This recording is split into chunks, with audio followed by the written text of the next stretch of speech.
अस्सलाम वालेकुम दोस्तों। दावत इस्लाम की राह में हुजूर अक़दस नबी करीम सल्लल्लाहु ताला अलैहि वसल्लम के साथ साथ गरीब मुसलमानों पर भी कुफ़ार मक्का ने ऐसे ऐसे जुल्म व सितम के पहाड़ तोड़े हैं कि मक्का की ज़मीन बिलबिला उठी। कुफ़ार मक्का ने इन गरीबा मुसलमीन पर जोर जफारी के लिए बेपनाह अंदरूनाक यानी कि बेपनाह खतरनाक मुजालिम ढाए, जुल्म ढाए और ऐसे ऐसे रूह फरशा और जासोज अजाबों में मुब्तला किया कि अगर इन मुसलमानों की जगह पहाड़ भी होता तो शायद डगमगाने लगता।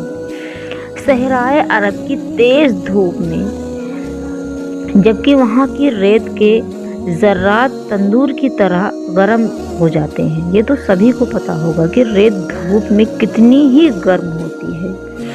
इन मुसलमानों की पुश्त को कोड़ों की मार से जख्मी करके इसी जलती हुई रेत पर पीठ के बल लिटाते थे और सीनों पर इतना भारी पत्थर रख देते कि वो करवट भी ना बदल पाए।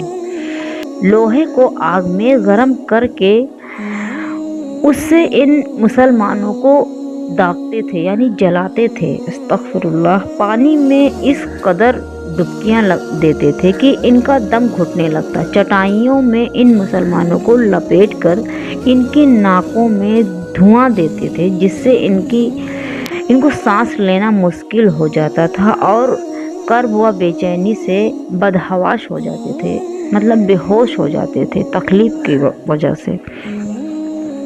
हज़रत खब्बाब बिन अलारत रज़ी अल्लाह ताला अन्हु ये उस ज़माने में इस्लाम लाए जब हुजूर अक़दस नबी करीम सल्लल्लाहु ताला अलैहि वसल्लम हज़रत अरकम बिन अरकम रज़ी अल्लाह ताला अन्हु के घर में मकीम थे और सिर्फ चंद ही आदमी मुसलमान हुए थे। उस वक्त में कुरैश ने इनको बेहद सताया, यहाँ तक कि कोयले के अंगारों पर इनको चित लिटाया और एक शख्स इनके सीने पर पाँव रख कर खड़ा रहा, यहाँ तक कि इनकी पीठ की चर्बी और तूबत से कोयले बुझ गए।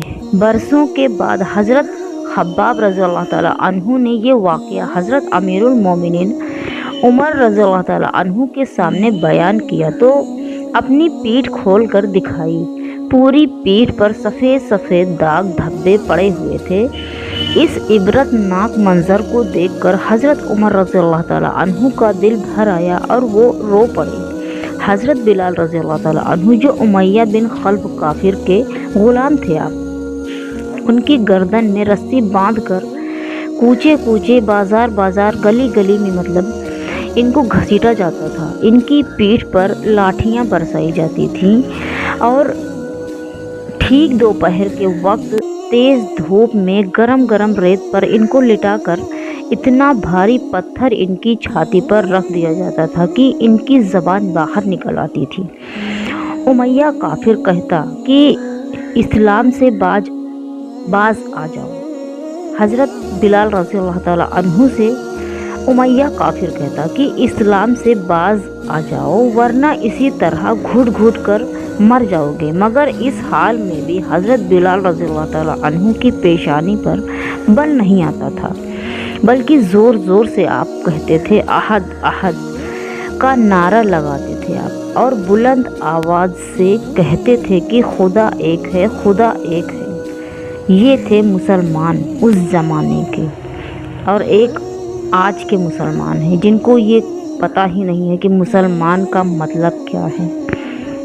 खैर, हज़रत अम्मार बिन यासर रज़ी अल्लाह ताला अन्हु को गरम गरम बालू पर चित लिटाकर कुफ़ारे कुरैश इस कदर मारते थे कि ये बेहोश हो जाते थे। इनकी वालदा हज़रत बीबी सुमैया रज़ी अल्लाह ताला अन्हा को इस्लाम लाने की बिनाह पर अबू जहल ने यानी कि इन्होंने इस्लाम को कबूल किया, इस वजह से अबू जहल ने इनकी नाक के नीचे ऐसा नेज़ा मारा, तलवार यानी कि मारी कि ये शहीद हो गई। हज़रत अम्मार रज़ी अल्लाह ताला अन्हु के वालिद हज़रत यासर रज़ी अल्लाह ताला अन्हु भी कुफ़ार मक्का की मार खाते खाते शहीद हो गए थे।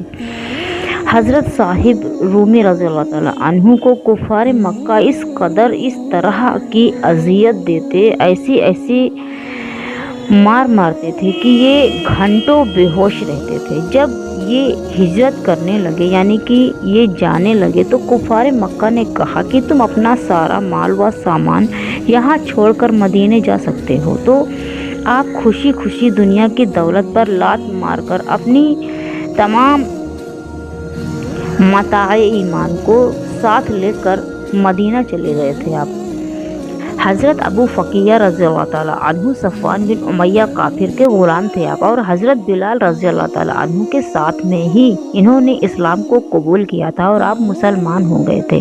جب صفوان کو ان کے اسلام کا پتہ چلا، اسلام کے بارے میں جانا کہ یہ مسلمان ہو گئے ہیں، تو اس نے ان کے گلے میں رسی کا باندھ ڈال کر ان کو گھسیٹا اور گرم جلتی ہوئی زمین پر ان کو چت لٹا کر سینے پر وزنی پتھر رکھ دیا۔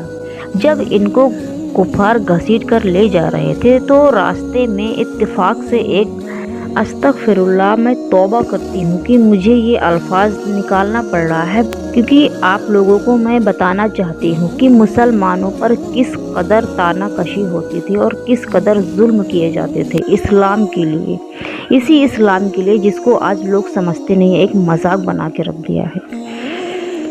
راستے میں ایک گبریلا نظر آیا۔ گبریلے آپ کو پتہ ہوگا جو بھینسوں کے گوبر کے اندر ایک کیڑا ہوتا ہے۔ استغفر اللہ۔ امیہ کافر نے طعنہ مارتے ہوئے کہا کہ دیکھ تیرا خدا یہی تو نہیں ہے۔ استغفر اللہ۔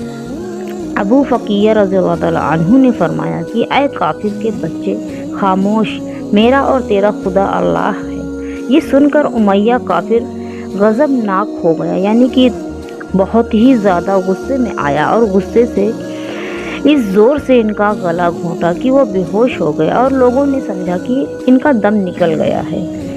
اسی طرح